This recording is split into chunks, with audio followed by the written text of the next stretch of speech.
The clink of silver against glass cut through the room, sharp enough to hush the chatter.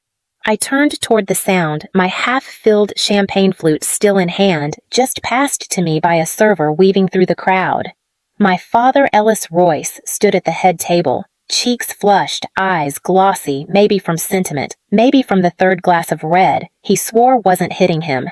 Before we toast, he began his voice loud and rehearsed Marcia and I want to share something special. I shifted my weight, my heels pinching against the polished ballroom floor of the Cedar Grove estate. The air hummed with tipsy anticipation. Across the room, my sister Sorrel glowed in the candlelight framed by her new husband Brandon, white roses and fairy lights. My father cleared his throat.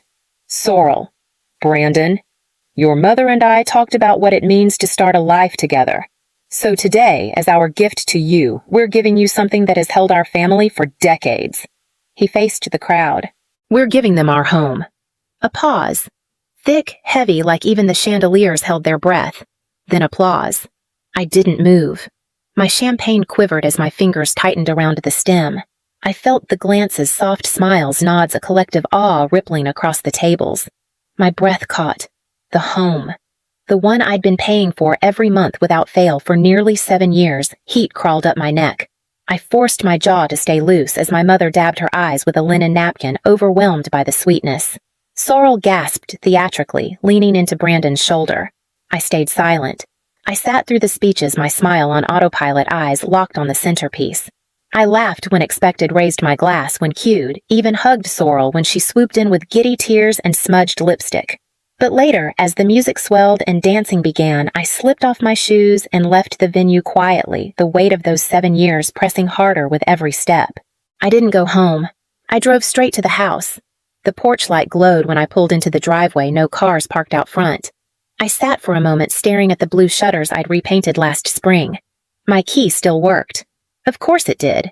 The transfer wasn't final, not legally at least. Inside, everything felt familiar. Framed photos lined the hallway, beach vacations, birthdays, Sorrel's college graduation. My pictures were there too, but fewer. Always fewer. I paused by the living room, my eyes drawn to the fireplace mantel. That summer when I was 12, I'd scraped off the old paint myself, sanding until my hands blistered. My mother clucked her tongue, but later bragged to guests, that one never stops working. It was always like that. Growing up, Sorrel was the sparkle, the sweetness, the girl who made people laugh effortlessly. I was the one who memorized the grocery list, set the dinner table, packed my own lunch when Mom forgot. I was the daughter who didn't cry when plans changed, who understood when money was tight, who heard. You're so mature for your age, like it was praise, not dismissal. On my 10th birthday, I asked for a sleepover. It became cupcakes at the kitchen table with 2 classmates.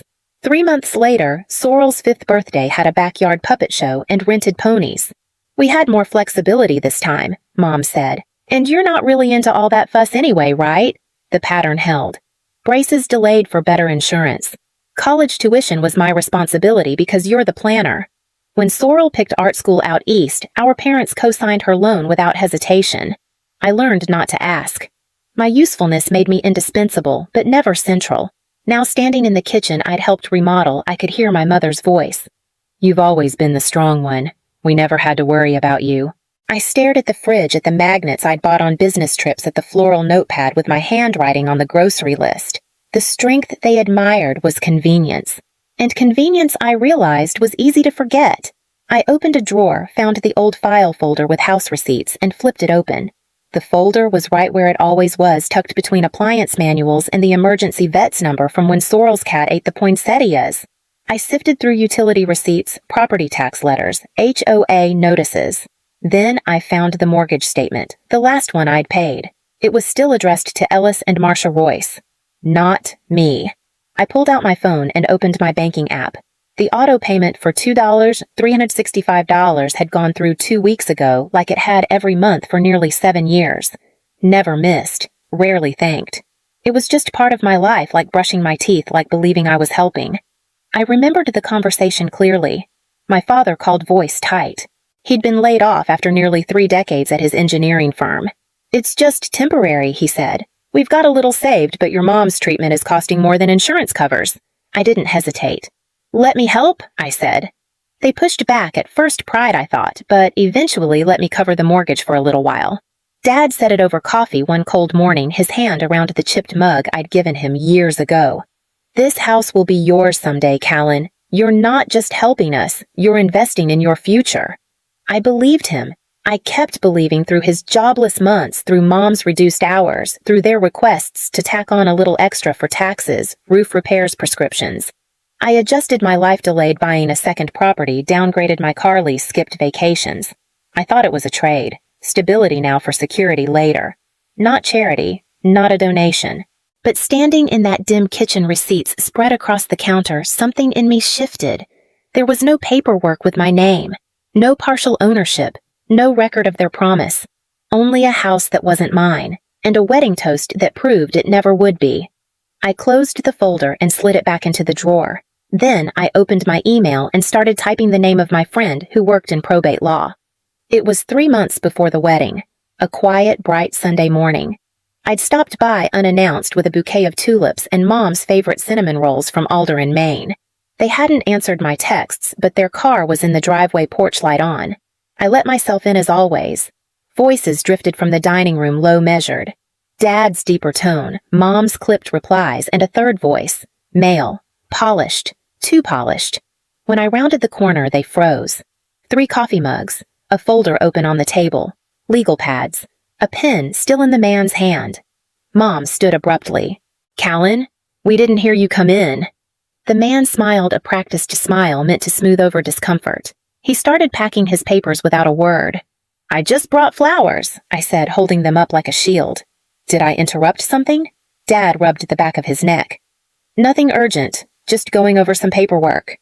With a lawyer, I asked, watching the man close a slim leather case. "We're updating a few things," Mom said quickly.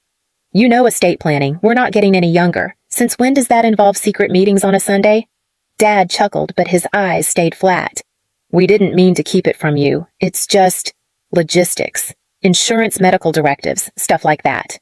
The lawyer buttoned his coat and offered his hand. "Nice to meet you, Ms. Royce. You have a very dedicated family." I shook his hand but didn't smile. After he left, Mom insisted on tea, steeping the bags and adding too much honey like it was a performance. I sat at the counter watching her bustle. When Dad joined us, he repeated, "Just trying to make sure everything's simple. Clean. No surprises." I nodded slowly, saying nothing. But the seed was planted. Their glance, their hesitation, the folder I wasn't allowed to touch. They were rearranging things behind my back and had been for a while. I clapped. It was automatic, like muscle memory. My hands came together even as my stomach sank, even as my chest tightened beneath my dress's fitted bodice. Sorrel's eyes were wide with theatrical shock, one hand on her heart, the other clutching Brandon's arm like she might faint from joy. "Our house," she gasped, voice cracking. "You're giving us your house." Mom nodded, dabbing tears with her monogrammed napkin. Dad looked proud, like he'd just handed over a gift wrapped in gold, not a home I'd maintained with quiet sacrifice. The applause swelled, swallowed me whole. Someone leaned over and whispered, "Such a generous gesture." Another added, "So rare to see a family pass down something with such meaning." Meaning. My mind spiraled back. The winter I paid for a new furnace when the heat died in a snowstorm. The spring I covered the plumber for frozen pipes. The summer I painted the garage while my parents were at the beach with Sorrel and Brandon. The fall I found mold under the bathroom sink and replaced the vanity myself to save on labor. $7,000 here. $4 and $300 there. 100 hours I never counted. Think of it as your future, Dad had said more than once. And now that future was packaged with a bow and handed to someone else. Sorrel squealed and hugged Mom, who stumbled slightly under the embrace. "We'll take such good care of it," she said, glowing. I looked at my glass. The champagne had gone flat. I sipped it anyway. After dinner, I posed for pictures. I fixed the clasp on Sorrel's necklace before the cake cutting. I passed napkins to a flower girl who spilled lemonade and smiled for the photographer when asked. My hands never shook. My voice never cracked. But when the DJ announced the first dance and the crowd turned to the dance floor, I grabbed my clutch, slipped through a side door, and vanished into the parking lot.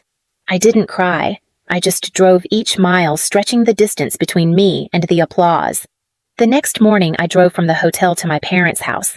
The front door was unlocked as always.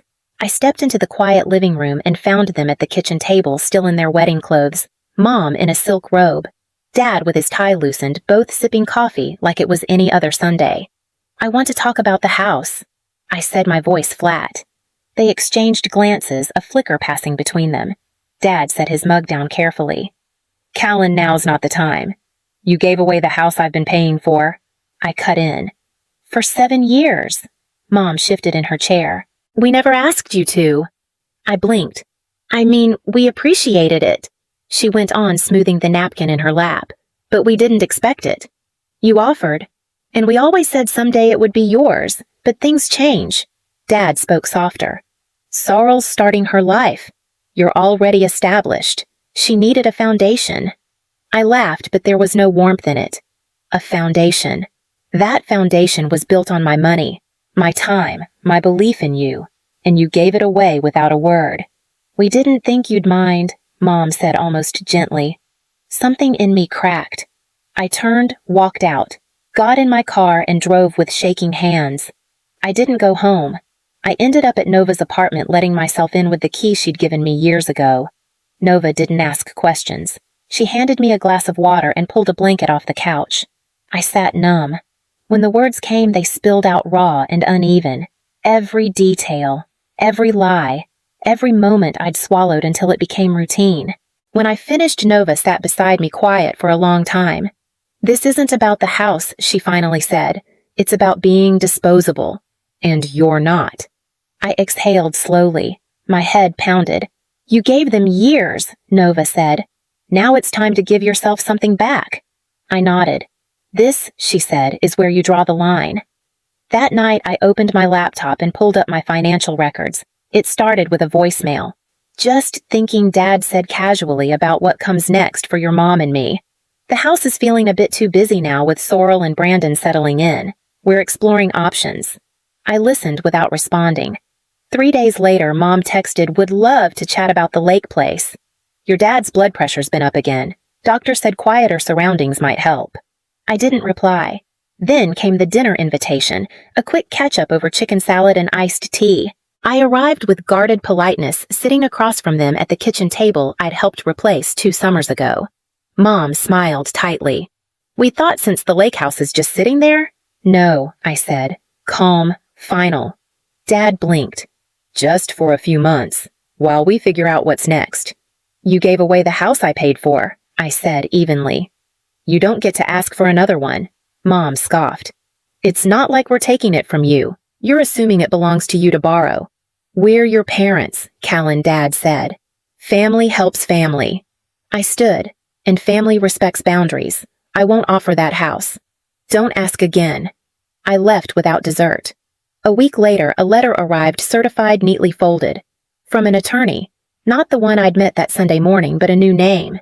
It said my parents were formally requesting temporary use of the Michigan property, citing familial obligation and historical patterns of support. I sat on my couch reading it twice. Historical patterns. I forwarded it to Daphne, my attorney friend, with one line. "Looks like the past isn't done with me." Daphne's reply was quick. "They're bluffing. But we'll respond, and this time we'll put everything in writing." The knot in my chest tightened, then loosened slightly. I hadn't expected them to weaponize my generosity, but maybe I should have. I opened my phone, dragged a new scanned receipt into my archive, and labeled it Boundary Enforcement. The next morning, the precinct called. There'd been a wellness check filed in my name. The knock came just after 8. I opened the door to 2 officers on my porch, their expressions neutral but alert. One spoke gently. "Ma'am, we received a call from a family member concerned about your well-being. Claimed you hadn't been answering texts or calls. Said you sounded distressed last time they spoke to you." I stared, the implication hitting fast and loud. "Who called?" The officer checked his notes. "A Sorrel Royce." I inhaled slowly. "I'm fine," I said. "Very much fine." They asked to come in. I let them. They scanned my clean apartment, the unread book on the table, the steaming mug of tea. They left 10 minutes later, satisfied. I didn't cry until the door clicked shut. It wasn't just a wellness check. It was a performance. A documented attempt to paint me as unstable, my refusal as dangerous, unhinged. A sister's concern, nothing more. I sat at my desk and opened the file I'd been building. Emails, transfer confirmations, text threads, mortgage statements. Now a typed summary of the police visit. Daphne called an hour later. "You're documenting all of this I started 2 weeks ago." "Good. We escalate if they escalate. And this is escalation." My voice didn't shake anymore. "They want me to break. Or back down. Or both. Then let's make sure they get neither." That night I reread their attorney's letter. Then I drafted my own. No emotion. No pleading. Just facts, figures, and one firm line: I will not be contacted again without counsel present. I hit send and shut my laptop. The silence that followed was the first I'd chosen for myself. I arrived at the cafe first, picking a corner table where I could see the door. I set the folder in front of me unopened. My parents walked in 5 minutes late. Mom looked tired, Dad more so. They sat without a greeting. I skipped small talk. I pushed the folder forward. Everything I've paid, 7 years, mortgage, taxes, repairs, prescriptions, groceries, annotated, itemized, verified. Dad opened it, flipped through a few pages, then closed it. "We never asked you to keep track like this." "You never asked at all," I said. Mom folded her hands. "Callan, we understand you're upset, but involving lawyers threatening to cut us off. That's not who you are." I met her gaze. "You don't know who I am. You only know what I've given." "We're family," Dad said. "We've made mistakes, but this isn't hostility. It's a boundary," I replied. "I don't owe you anything. Not the lake house, not more money, not forgiveness. I'm not your safety net." Mom's voice rose. "You're punishing us for loving your sister." "No," I said, standing. "I'm finally choosing myself." I left the folder on the table, walked past the barista pretending not to listen, out into the hum of traffic and the early fall breeze. They didn't call out. I didn't expect them to. By spring, the house on Overton Drive had ivy creeping across the gutters, a cracked front step still unrepaired. Sorrel posted less online. Brandon stopped entirely. Rumors trickled through mutual friends. Tension, money issues, things not as perfect as they seemed. I didn't follow closely. I was busy signing papers for a historic 3-bedroom in Lincoln City. It needed work, old windows, bad pipes, but it was mine, bought with my earnings, no one else's promises. One Saturday, Dad showed up unannounced, hands in his pockets, looking smaller than I remembered. He didn't ask for anything, just said, "I'm sorry," and meant it. I nodded. That was enough for now. A month later, Mom called, not to ask, to listen. She mentioned therapy, said it was hard, said she was trying. I listened cautious but didn't hang up. We met for lunch once a month after that. Nothing heavy, just space to breathe, rebuild slowly without expectation. The lake house stayed mine, untouched by requests, unburdened by guilt. Sometimes I stayed there alone. Sometimes with Nova, who brought wine, sarcasm, and warmth that asked for nothing. The silence in my life didn't feel empty anymore. It felt earned. And as I watered the new hydrangeas in my own backyard, I understood something simple and unshakable. My legacy didn't start with what they gave me. It started the moment I stopped asking.